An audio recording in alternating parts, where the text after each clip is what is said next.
Thank you for joining me on my serialized podcast, 9 Lives. It's a collection of true stories about my life adventures, risk-taking, and near-death experiences.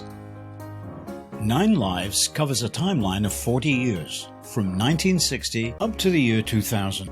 I invite you to join me in this series of true and incredible accounts of thrilling adventures and more than a few occasions when it all might have ended for me. Welcome to episode 3. In this episode, I'm going to recount an overland trip from England to Iran, part of a project that I'd undertaken in the mid-1970s. It was a journey of some 3,600 miles and took 18 days. The planned route would take us through 6 countries, from England to Belgium by ferry, and then onwards to Germany, Austria, Yugoslavia, Bulgaria, Turkey, and from the north of Iran to the capital, Tehran. The midpoint of the journey was at Istanbul, where Europe meets Asia. For most of the journey through Europe to Istanbul, the roads were moderate to good, with no major problems finding fuel and places to stay. That was about to change, though, once we crossed the Bosphorus Bridge at Istanbul. On this leg of the journey, the roads would get significantly worse, and finding fuel and places to stay was going to get much more difficult. And what was unknown to me at the time, the last half of the journey was going to be significantly more dangerous. The first leg of the journey in Turkey was from Istanbul to Ankara, a journey of about 280 miles, and the roads were similar to those that we'd left behind in Europe. But everything was going to get progressively worse for the rest of the journey. After leaving Ankara, our route would take us to Sivas, Erzurum, over the Tahir Pass, at an altitude just over 8,000 feet above sea level, then dropping down to the plains at Agri, onto Maku, and the border with Iran at Bazargan. Once we crossed the border into Iran, the roads became significantly better, equal to those that you would find anywhere in Europe. Now let me back up to the point where this journey became really dangerous, and where we could certainly have lost our lives. It started in Sivas, a well-established provincial city in central Turkey. It was a pleasant city, with nice places to stay and good food, and amazingly friendly people. When they asked where we were going and we told them Tehran, we got all kinds of looks and a lot of warnings. They told of reported hijackings of trucks traveling from Europe to Iran, and the killings of those truck drivers. The hijackings were reported to have taken place between the city of Erzurum and Agri. Once the trucks had climbed over the Tahir Pass, and were then on the long straight road leading to Agri, and still in the mountainous area. Arriving at Erzurum, we found a nice place to stay, and again, the food was good. The roads, unfortunately, at that time were not good. It certainly challenged my driving skill, while trying to keep up speed, and still dodging the potholes in the road. Settling in as to what was intended to be an overnight stop, we headed for one of the local restaurants, where friendly locals, who were used to foreigners going through their town, gave us a hospitable welcome. And, after hearing our plans to travel through the Tahir Pass to the Iranian border, became very concerned for our safety, and offered all kinds of advice, from don't go to go with some protection. They said that there hadn't been a reported hijacking for some time, but that we should not go alone, and wait for a convoy to form in the town before heading to the Tahir Pass. That sounded like a reasonable idea. So, instead of the overnight stop, we decided to wait until a convoy was formed and we'd go with them.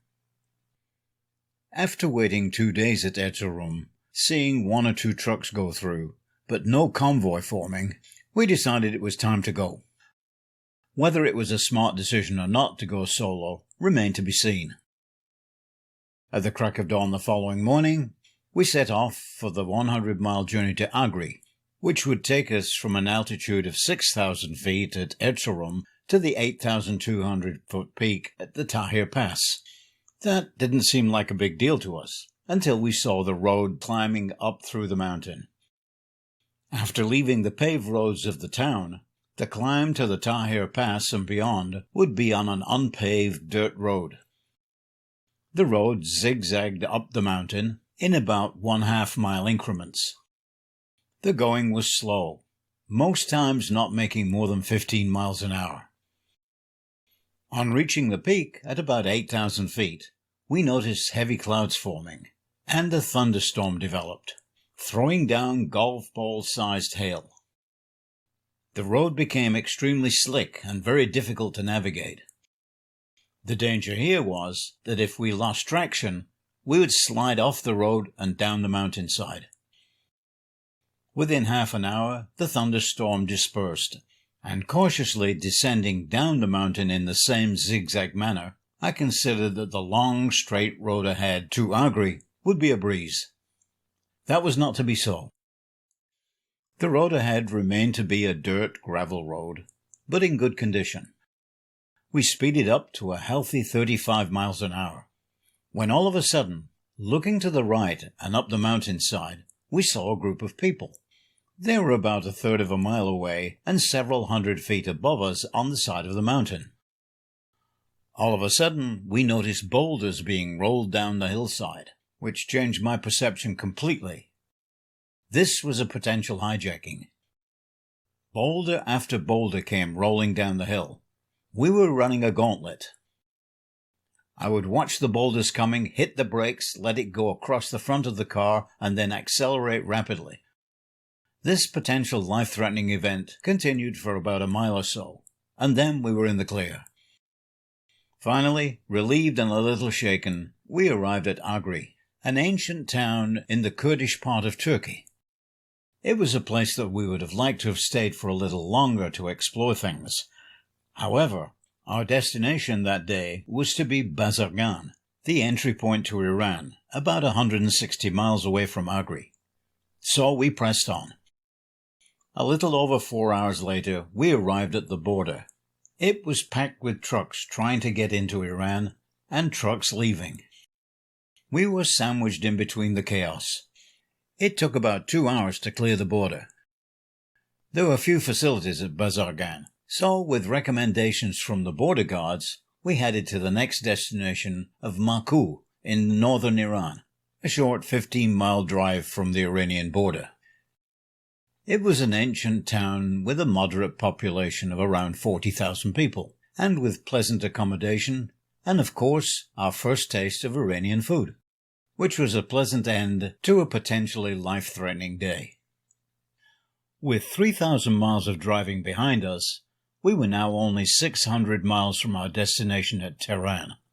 By my estimate, about 2 days of driving, with a sightseeing stop in Tabriz, the 4th largest city in Iran, where ancient and modern live side by side. One of the attractions is a beautiful lake and campground. The lake has a bandstand, where musicians entertain local residents and campers housed in permanent multicolored tents. Tabriz was our first wonderful experience of Iran. And finally, traveling on roads that were equivalent to anything in Europe was a delight. The next and final stop was to be at Gazvin, about halfway between Tabriz and Tehran. Thinking that the challenges of the past 2 weeks' driving were behind us, we had yet to experience one more hurdle before arriving at our destination. It was at Karaj, about 30 miles from Tehran. When looking out the side mirror, I noticed smoke coming from the rear axle of the car. On investigating the problem, it was evident that we'd lost a wheel bearing, which of course could have happened at any time along the journey. Fortunately, just a few hundred yards ahead was a service station, where we found people only too willing to help us. But that would not be possible at Karaj, but they would be able to repair it if they could get a new bearing from Tehran. So we settled into a local hotel for the night, and in the following morning, a happy smiling face appeared at the door, offering a ride to Tehran to find a new wheel bearing. He said his uncle was a taxi driver and would take us there. So off we go into the industrial area of Tehran, and to a parts store owned by the driver's cousin. In Iran, everyone has a cousin or an uncle that can get anything done. The uncle looked at the bearing and said, "Tomorrow." And so we hauled back to Karaj, and in the morning returned to the uncle's store in Tehran, where he offered us a solution with a bearing that he said would work. Skeptical about the whole thing, we headed back to Karaj to meet with the mechanic who was going to fix our problem. He again said, "Tomorrow," so another night was spent in Karaj. But to our surprise, when we showed up at the service station, the vehicle was ready to go.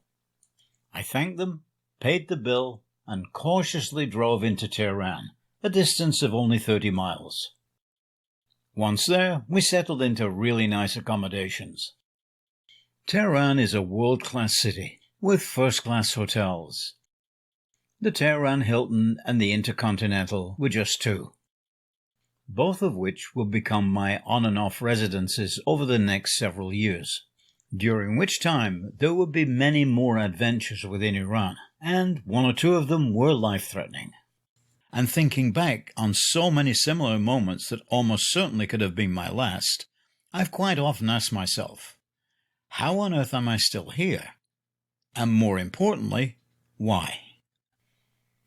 Please join me again on April the 13th for episode 4 of 9 Lives.